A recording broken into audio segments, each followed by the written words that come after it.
it going, sports fans, bettors, and cappers, and welcome back to the Competitive Hedge podcast. I am your host of the show, Kenneth.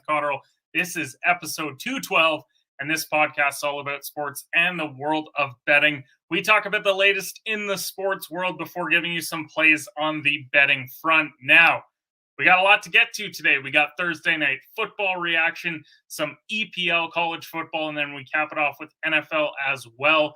As always, though, before we get into today's episode, let's hear a word from our sponsors. Before we get started with today's episode, are you looking to make some wagers? Then head over to bet99.com. Bet99 is a Canadian sportsbook and casino that offers in-play betting, player props, a cash-out option, and many more great products.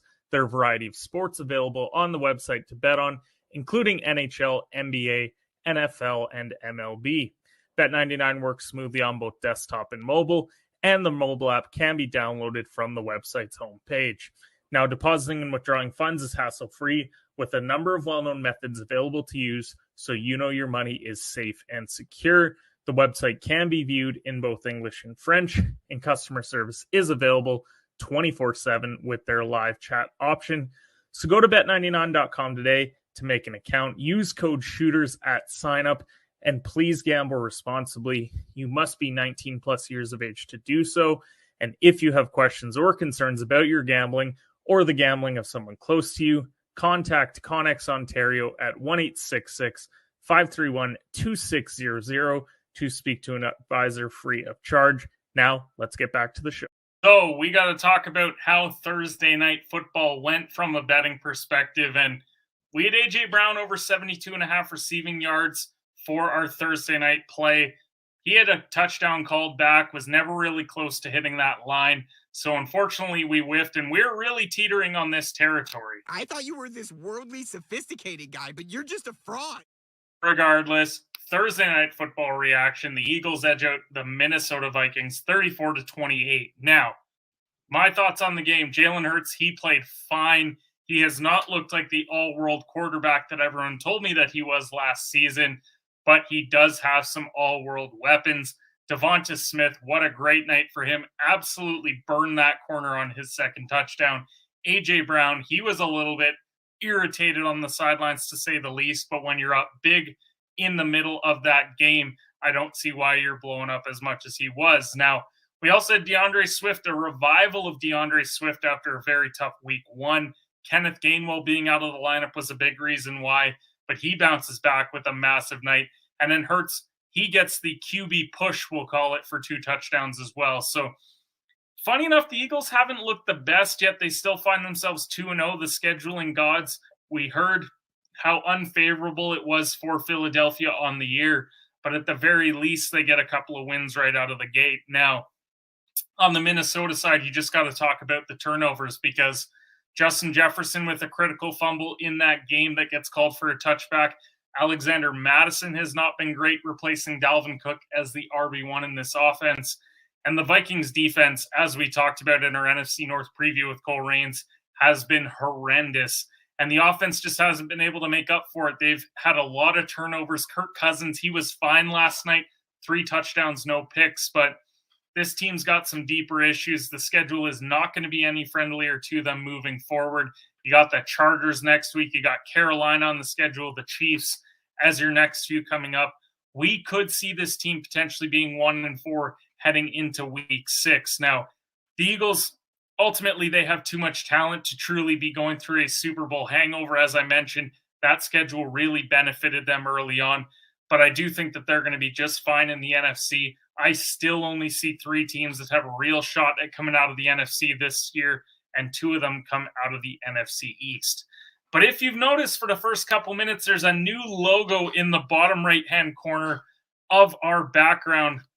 And we want to give a shout out to the newest sponsor of the Competitive Hedge podcast. That is Betalytics, the official sports betting software of the Competitive Hedge podcast. Really appreciate those guys. But be sure to head over to Betalytics.com. Use promo code HEDGE for 25% off. We love their software over there. They had some great plays for you.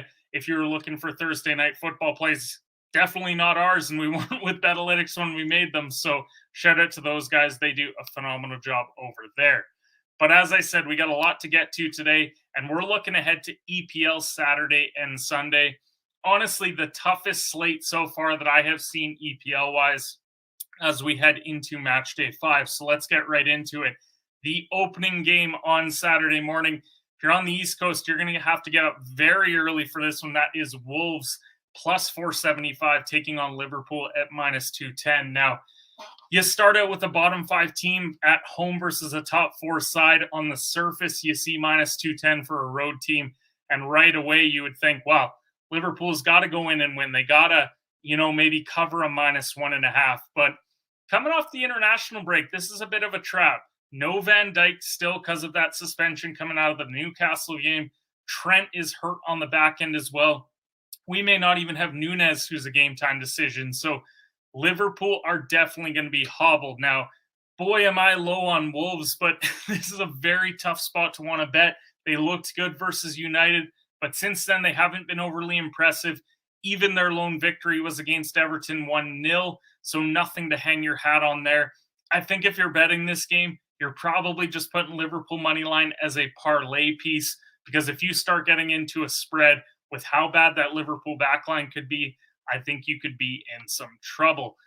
West Ham plus 510 versus Man City minus 200 is the next one. This is at 10 a.m. Eastern time, and you get probably the matchup of the weekend here with 4th place West Ham at home versus the defending champions. And much like Liverpool, Man City are down some guys. West Ham are 100%, and then you get no Kevin De Bruyne on the City side, no John Stones, no Kovacic, no Grealish. But City have so much depth. That's what makes them such title contenders, is the fact that you've got Foden, you've got Haaland, you've got Silva stepping in as well with some of those guys out of the lineup. City's still undefeated. There's a reason why. I think if you're going to bet against them, then you could run into some issues. But West Ham plus 1, you can still get it plus money. If you're a little bit nervous, maybe you want to throw Liverpool in with a little 2-teamer. You could do plus 1.5 at minus 160. Yes, it's a little bit juiced, but if you parlay the two together, then you get into some plus money territory. Then another 10 a.m. start. Manchester United plus 120 versus Brighton at plus 190. And if West Ham and City is the game of the weekend, this is a very close second. Brighton swept the matchup last year, 2-1 at Old Trafford, 1-0 when it was at their place. So I've seen a lot of Brighton money line picks, and at plus 190, I get it, but I'm a Man United fan. And that means that money line at plus money, I'm definitely going to play it. We'll call it the homer play of the weekend. That's how much I love it. And Brighton, they've been the better team to start the year, but that Newcastle win is their lone impressive result for me. They really haven't played a lot of quality. Man U, they've beat the teams that they should. They dropped points to Arsenal and Tottenham. For me, I'm going to play United money line at home, but as I said, homer play of the weekend. Then we get Aston Villa minus 115 at home against Crystal Palace at 305. Villa at home is the play. I don't know how you're going on the Palace side, and you may say, Ken, Palace is ahead of them in the standings, but they beat the bad teams. They've lost or drew to the superior side, and for me, Villa is the superior side. Since that Newcastle game in the opener, they have been much better. And let's just face it, I think that this is the superior manager. You've got Unai Emery on the Aston Villa side, and Villa, they're hoping for a Europa League spot this year. I think they've got the potential to get there as well. This is the type of game that they have to get all 3 points. So at minus 115, that's where I would definitely lean. Now, when we're talking about Saturday plays, Tottenham minus 375, they're the heaviest favorite taking on Sheffield United. Steepest line that you're going to find, but they are second place in the table, playing phenomenal football under their new manager. They've already beat United, and now they get to take on a lowly promotion side.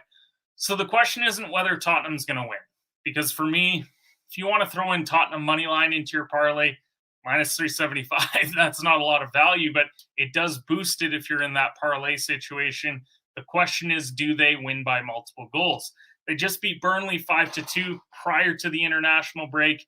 The line is minus 1.5 at minus 140. So it's barely playable even at that spread. If you want to jump all the way to minus 2.5 at plus 170, I can't get on board with it. but you definitely could throw in the money line, maybe the -1.5 if you want to have something to root for in that 10 a.m. window. Speaking of someone that I'm rooting for in the 10 a.m. window, Luton Town +405. They're going on the road to take on Fulham, who are -150. I want a promotion side to figure it out. And I know Sheffield's got a point, but when will Luton finally get their first result? We're waiting on the same for Burnley. But Fulham are a bottom half side at home, so this is a completely gettable game for Luton Town. I made the mistake early on of betting multi-goal spreads for a bad promotion side. But Luton here, you can get a result at +115. I think there is definitely something in play in this game. And I think Luton Town might surprise some people and go and get a point, if not all three. And then to cap off Saturday, Newcastle -180 versus Brentford at +450. Stinky line for me, and I'll tell you why. The key for me on the footy betting side is if you only see two outcomes, then it's worth playing. But if you see that potential third outcome, then stay away. Do I think Newcastle are the better side? Yes, I definitely do. Do I think Brentford could shockingly be really good, come in, steal a result? Because I've been betting against them all year and they've been doing well. I could see that for sure. But I could also see a low-scoring draw. And when I really don't have a great read on it, I'm not going to go ahead and bet it. And then if you're taking a look at some early Sunday lines, you've got Bournemouth +320 versus Chelsea at -130. Do not ask me to bet Chelsea right now. That -130 line looks like a trap. As much as I hate Bournemouth, I still think that they're a relegation side. I'm just not going to be jumping on the Blues side for this game. And then you've got Everton +475 versus Arsenal at -190. Arsenal just beat them 4-0 in March. They are the vastly better side. And as much as I think Everton are in shambles, that is a tough road spread to want to take. So that's what we're at with EPL. We've still got the Monday game with Burnley featured there. We'll talk about that more on our Monday episode. But we've also got college football back.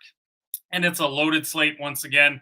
Week 3 of the college football season. We're not quite into conference play. We've got a few, I'll say, conference matchups, but we do have a lot of out of conference as well. Let's start with a couple in-conference ones. 14 LSU at -9.5 taking on Mississippi State. And LSU, they have bounced back just fine after that really bad performance against Florida State. And they're taking on a Mississippi State side that, yeah, they're undefeated, but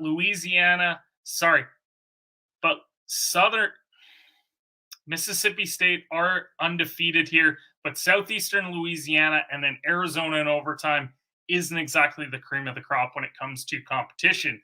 I think LSU should go in and handle business, but I do think it's going to be high scoring regardless. If you're looking to bet this game, I would definitely look at the over. Then you got number 7 Penn State -14 on the road against Illinois. The over-under here is 48.5. 2 TD road spread in Big Ten action is a tough one to stomach, but for me, I feel really good about it.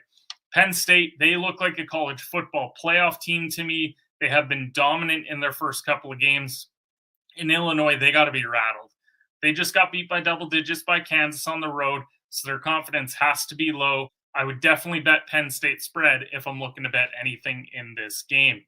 You got number 18 Kansas State -3.5 taking on Missouri, and this is an upset watch for me. 2 undefeateds, best program combined though that they beat is Troy or Middle Tennessee State. But this is a very tough one to bet. Missouri, they are at home. It's a very tough place to win. But Kansas State is the team that's got the number next to their name.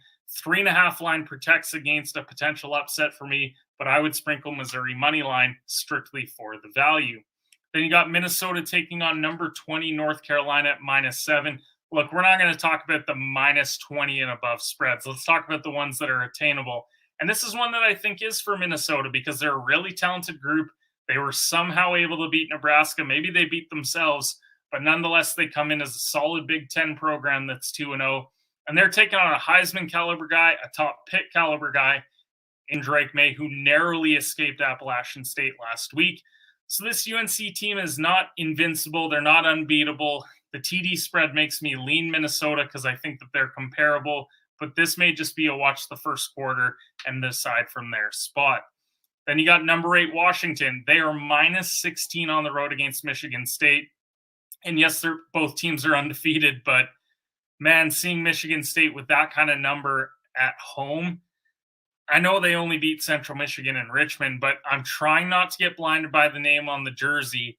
And I think if I had to look at it, I'm going to buy it. I'm going to go Michigan State at home. My Madman play of the week, backing Noah Kim at home at plus 16. It's not going to be on our official slate. I will probably bet it myself, but I'm not advising listeners of the show to go ahead and do that. Now, number 11, Tennessee, they're minus 5.5 against Florida. It's probably the rivalry game of the weekend because Florida are absolutely horrendous, but anything can happen in the SEC, especially in a rivalry this big. I would take the Volunteers if I am playing a side here because I think Florida may be a bottom 5 SEC team this year, but that's at least where I'm at heading into Saturday. And then the game that we're all talking about, the game that we've been closely keeping an eye on over the last couple of days, Colorado State taking on number 18 Colorado, and they got a minus 24 next to their name. And if you asked me about this game 3 weeks ago, it would look like nothing on the surface because we figured Dion would probably be 500 coming into this game. Instead, he's rolling in with Sanders, his own son, being a Heisman favorite. Colorado State head coach did not do himself any favors when Norvell gave Dion more bulletin board material talking about hats being on and glasses being worn. I think it was a mistake. I'm not going to bet the game, but it will be one that I'm definitely going to monitor on Saturday. And then let's give an early look at the NFL Sunday lines. We're going to breeze through these ones relatively quickly because there's a lot to get to. Chicago's taking on Tampa Bay at -3. And as bad as Justin Fields looked in that first start, especially with his offensive line, I still think that Baker, he benefited from playing a really bad defense. I don't think that it's going to happen back-to-back weeks, so I would definitely lean Chicago. Green Bay and Atlanta. Atlanta's -2 at home. Are either of these teams for real after those first week W's? I think we're going to find out that one of them is, and I'm really hoping that it's Atlanta. Indy and Houston. Houston's -1. The AFC South battle between the cellar dwellers is this week, and we also get a rookie QB matchup between Anthony Richardson and CJ Stroud.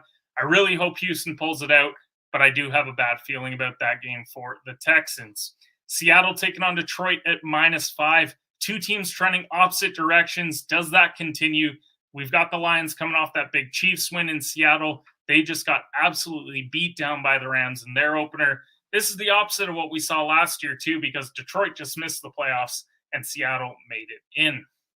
Then we got the LA Chargers -3 on the road against the Titans. Herbert versus Tannehill might have been a great matchup 2 or 3 years ago. Tannehill looked horrendous in the opener. Both need a W if they're going to be back in the AFC playoff race. Baltimore versus Cincy. Cincy is -3. AFC North's two best teams squaring off. People might argue otherwise after the Browns last week. I think the Bengals are going to be just fine heading into this one. Las Vegas versus Buffalo. The Bills are -8.5 at home. Vegas just upset Denver, but Buffalo upset after that Monday Night Football bungle. I think that we could be in for a blowout game. Kansas City and Jacksonville, a rematch of the AFC divisional round last year. Chiefs are -3.5, getting Travis Kelce and Chris Jones back in the lineup. This is the game to watch for me on Sunday. San Fran and the Rams, the 49ers are -7 on the road. NFC West divisional tie between two teams that picked up big wins in week 1. This is another one that I want to watch in the later window. New York Giants -4 against the Cardinals. I'll tell you this much, if the Giants drop this game, it is all but over for their season, knowing that they got to play the 49ers the following week. The Jets and Dallas, this was slated to be an awesome game, and then Aaron Rodgers went down. But we do have two of the top 5 defenses squaring off here. I like Dallas. I'm a Cowboys fan. Of course I like Dallas. Just do they cover that number? Washington versus Denver. The Broncos are -3.5. Washington owners are undefeated. Let's see if they ride or if Russ can get back on track after that embarrassing Raiders loss.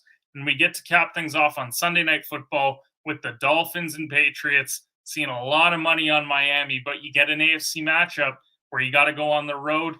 They could be in some trouble on Sunday Night Football. So we broke down what we're looking for this weekend. Now it's time for our last call pick segment, sponsored by Last Mountain Distillery. This is where we give you our games to watch this weekend. But before we do, let's play the video.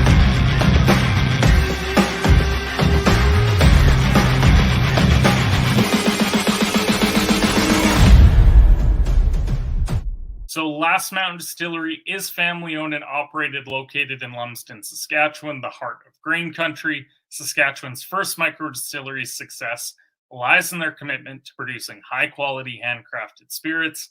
Their craft distilling process brings out the full flavor of the grain and leaves a smooth finish unlike any other. Check out some of their great products like their Old Fashioned, their regular vodka, and my wife's personal favorite, the Dill Pickle Vodka. Really appreciate Last Mountain Distillery supporting local, as we do all the time here at the Competitive Hedge podcast. So 3 EPL picks, 3 college football, 3 NFL. We're going to have a profitable weekend, and it's all going to start with that EPL slate. Man U money line against Brighton at plus 120. They make amends for the 2 L's that they took last year at Old Trafford. Aston Villa money line versus Crystal Palace at minus 115. Emery's going to pick up a valuable 3 points as they hope to get into Europa. Luton Town double chance against Fulham at plus 115. They finally get their first result as their quest continues to potentially stay up in the Premier League. Now we head over to college football. Penn State minus 14 on the road against Illinois.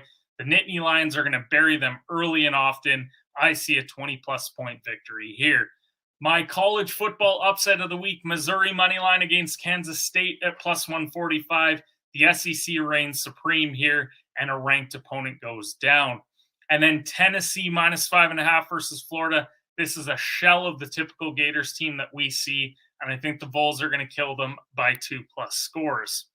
And then to cap it off for NFL plays for the weekend, Chicago plus 3 versus Tampa Bay. I don't think Baker's back. I think the Bears make amends for last week. I don't think that they're a great team, but I think they're better than what Tampa Bay will be on the day. Chargers minus 3.5 versus the Titans. That offense is going to be just too much for Vrabel and the Titans. So give me Herbert to get back to 500. And then Giants minus 4 for Arizona. I never root for the Giants, but for the sake of their season, I hope they cover this number. They were flat last week. I think they make amends versus what I would consider to be the worst team in the NFL. But we appreciate everyone who listened to the show today. We hope you have an amazing weekend. It's my wife's 30th birthday weekend, so super excited to spend some time with her. But we'll see you guys next time on Monday for the Competitive Hedge podcast.